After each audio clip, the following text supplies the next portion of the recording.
Iba't ibang challenge naman po ang hinarap ng mga taga-Isabela, isang karera ng mga balsa at isang 4x4 off-road competition. Ang mga patok sa probinsya tinutukan ni Mav Gonzalez.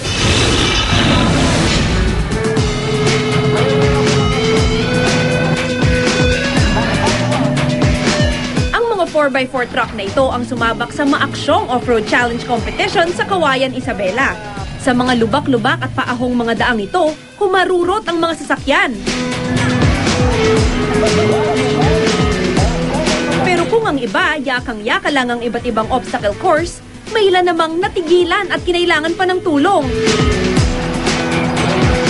Ang isa namang ito, hirap sa maputik na hukay. At sa pagpupumilit na makaahon, muntik pang bumaliktad. Sa bayan naman ng Angadanan, nangarera ang mga balsa para sa huling araw ng kanilang Gakit Festival. Nung una, halasige, sagwan lang ng sagwan hanggang makaabot ng finish line. Pero kung ang mga bangkero'y walang kapaguran, ang mga balsa namang ito, tila napagod. Kaya naman ang ending para sa kanila, malabot is sinking.